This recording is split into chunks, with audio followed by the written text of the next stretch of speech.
Om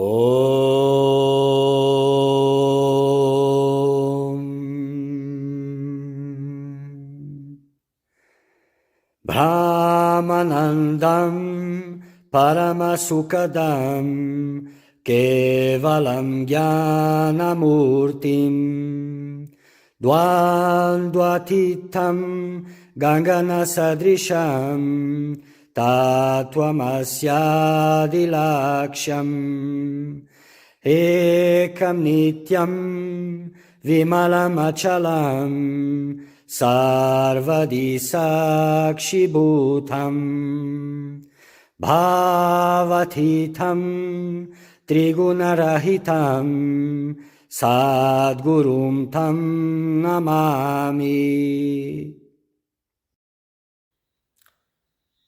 Dear Seeker of Truth, welcome. This work that we are going to talk about is one of the most sacred dialogues because it happens between two enlightened beings. One is Ashtavakra, the other is King Janaka, which was Ashtavakra's disciple. So in it you will have a glimpse of the instruction of an enlightened being so that you can achieve liberation, and also the vision of how a liberated being stands, acts, what is his experience. So pay attention to these teachings, fill your heart with surrender, devotion, sacredness, because that is the way to enjoy it the most. May it blossom in your heart, may you also find liberation.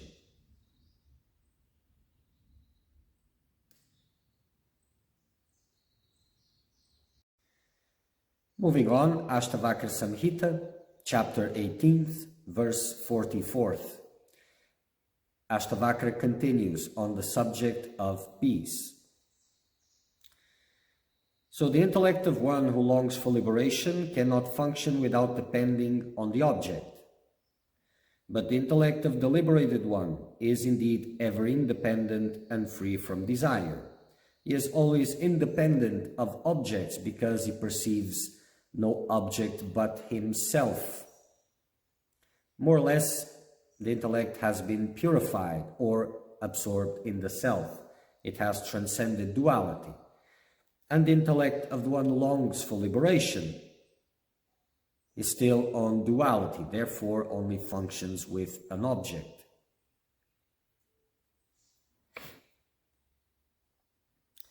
Seeing those tigers, the sense objects, the frightened ones, seeking refuge, at once enter a cave for the attainment of control and concentration. So these frightened ones here are the seekers of truth, those who are after liberation. Because, well, actually, it is put like this because of the next verse, but this is... This shows maturity because they understand the power of sense objects. And sometimes there are these instances where you are taken over by sense objects, and the only refuge is really to this going into a cave. It's like it's closing yourself completely to the world, because there are some moments when the sense objects, whatever they are, they bring you down again, vibrationally speaking. And as vibration goes down and down, you are more subject to them. So there's a need to close oneself completely so that we can rise above again. But this verse is about the second one, that's the other one that says, seeing the desireless lion, those elephants, the sense objects, quietly take to their heels, or if unable to run, serve him like flatterers. So there's a relationship with the world, which is not as it seems. It's not innocent, random. So for the one who is seeking liberation, sense objects, either animated or inanimated, exert power over him. But as the as they're the realization of truth, then they can no longer do that to him. So now he becomes the desireless lion. He has risen above all of it. He who is free from doubts and has his mind identified with the self does not resort to practices of self-control as a means to liberation. Seeing, hearing, touching, smelling, and eating, he lives happily. So he who is free from doubts and has his mind identified with the self, this is the self-realized being, does not resort to practices of control as a means to liberation, because he already achieved liberation. So if you're observing the liberated one, he is not undergoing practices of self-control. If he is, it's just because of his disciples. For example, just to give the example to them, but not necessarily. So, but they don't need it, because why should he practice undergoing practices of control as a means for liberation if they have achieved liberation already? Seeing, hearing, touching, smelling, and eating, he lives happily. Established in pure knowledge and calm by the mere hearing of the real, the wise one does not see what is proper or improper action or even inaction. So, established in the pure knowledge and calm by the mere hearing of truth, the wise one does not see what is proper or improper action or even inaction. Okay, so this is a high level of purity, high enough to just by the mere hearing of the truth, of the real, this seeker established himself in the pure knowledge, means he's got liberated or realized the self just by listening of the self. And after rising above duality, rising above the sense of identification with the body, then he does not see what is proper or improper action or even inaction, because it's indifferent to him.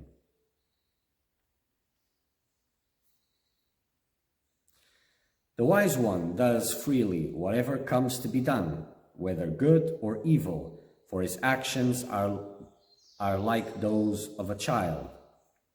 So the wise one does freely whatever comes to be done, because he is not anymore conditioned by actions. He has transcended duality, but the actions of the body continue. They are not his actions, because he is no longer identified with the body. These are the actions of the body itself, according to its prarabdha karma. So for him, there's no good or evil actions. No good or evil actions, meaning because there are no fruits of these actions, because there's no one else to enjoy the fruits. For his actions are like those of a child. They are just made in a playful manner. He is not taking anything seriously, even if he appears to be.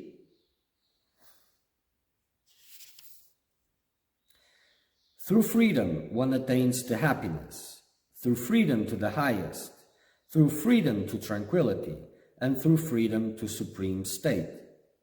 Well, freedom from illusion is synonymous with all these descriptions.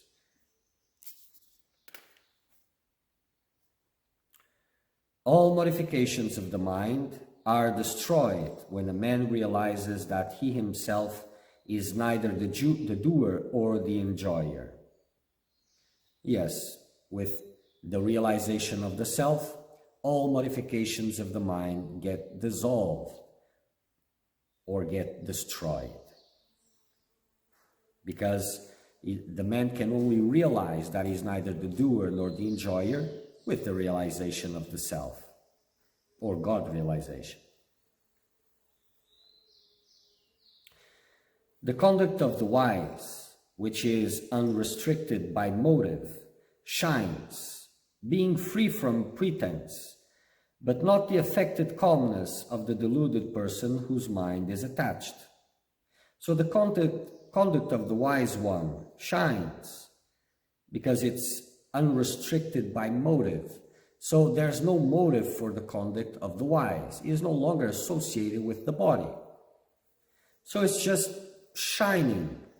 It's just natural according to Prarabdha Karma. Being free from pretense, that's his natural state. But not the affected calmness of the deluded person whose mind is attached, not that calmness of the ignorant one, the one who has not realized the self, but is pretending that there is calmness there, because the mind is attached. It will be disturbed eventually.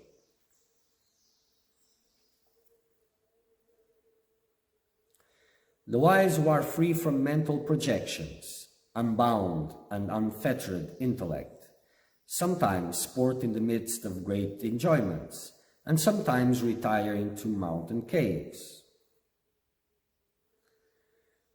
according to Prarabdha Karma. Let's keep it like this.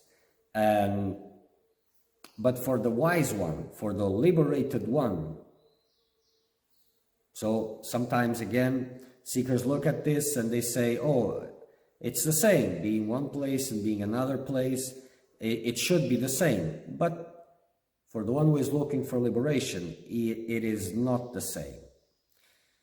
So, but for the wise one, the one that has realized the self, it makes no difference if the body is in the midst of great enjoyments, or what worldly people call great enjoyments, or if it's in a cave.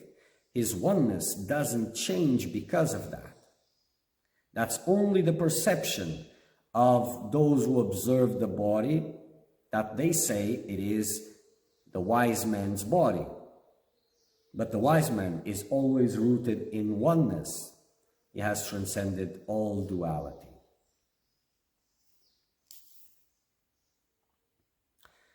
No desire whatsoever springs in the heart of the wise one on honoring a man versed in sacred learning, a god or a holy place, or on seeing a woman, a king, or a beloved one.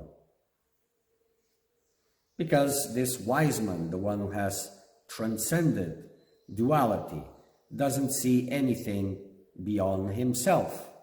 He has reached fullness, he has reached bliss. There's not even room for desires, and there's nothing even there to be desired.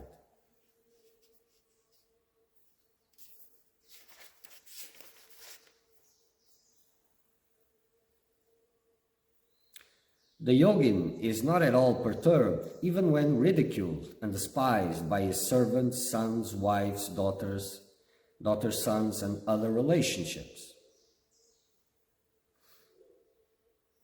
Of course, he is completely free of delusion and attachment and expectations and whatever, and he has transcended bodily identification. It's just a play. Though pleased, he is not pleased. Though pain, he does not suffer any pain. Only those who are like him understand his wonderful state. So though pleased, he is not pleased, because he is always untouched.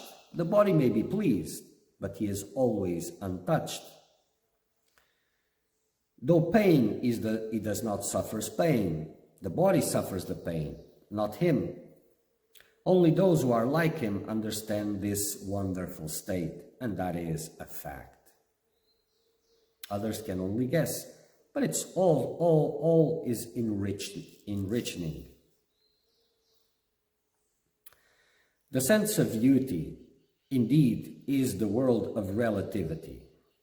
It is transcended by the wise one who realizes himself as all-pervasive, formless, immutable, and untainted. So, the sense of duty comes from attachment, identification with the body. And it is important for the individual. But when it is transcended, when the pairs of opposites are transcended, when the self is realized, this makes no sense anymore.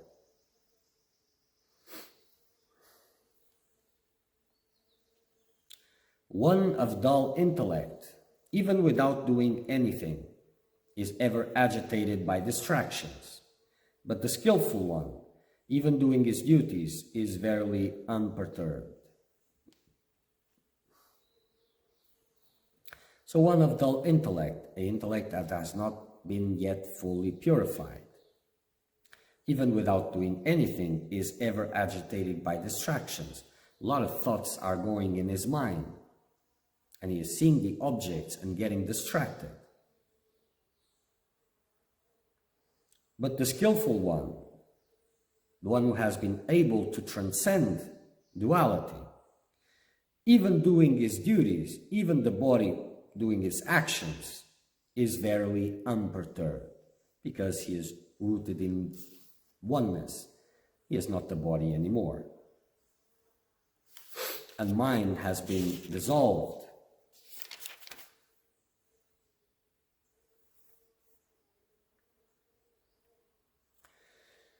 With perfect equanimity, even in practical life, the wise one sits happily, sleeps happily, moves happily, speaks happily, and eats happily. Perfect equanimity. Of course, there's no movement whatsoever.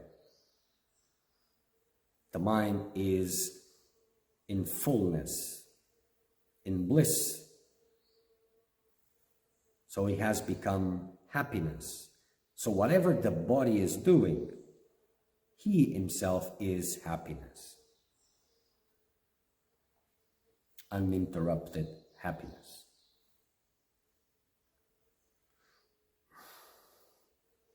But that doesn't mean that the body is smiling all the time. This is interesting because many people believe it is so, but it has nothing to do with the body.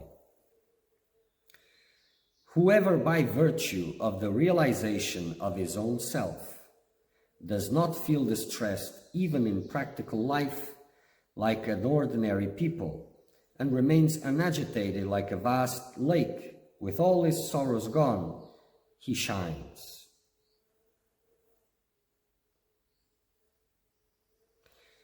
Of course, whoever by virtue of the realization of his own self, the one who has realized the self, does not feel distressed even in practical life. There's no distress. Practical life is of the body. He has transcended the body. And remains unagitated like a vast lake with all his sorrows gone. He shines. His silence, his strength, his truth, his spirituality shines.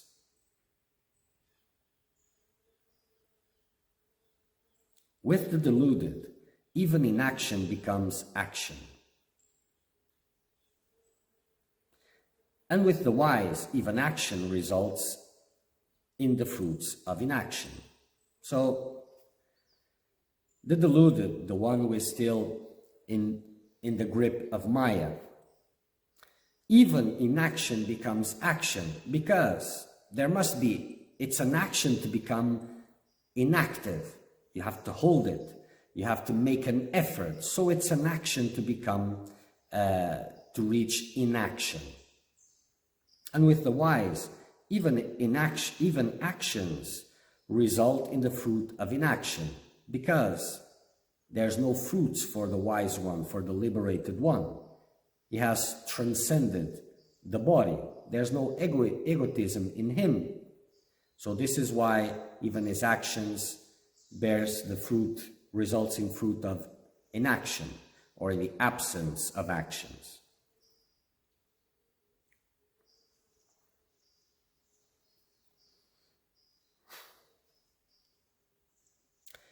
The deluded one often shows aversion to his possessions.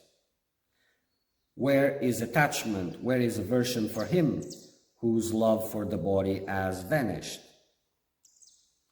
So the one who the love for the body has vanished is the one who has realized the self.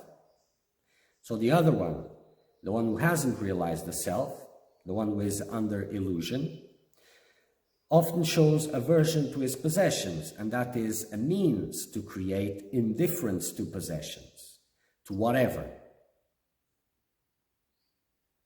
So possessions include the body also, not only sense objects. If he is intelligent, he should renounce all. But then there's the final object, which is the body. Okay. Om Purnamada Purnamidam Purnat Purnamudachyate Purnasya Purnamadaya Purnameva Vashishyate. Om Shanti Shanti Shanti.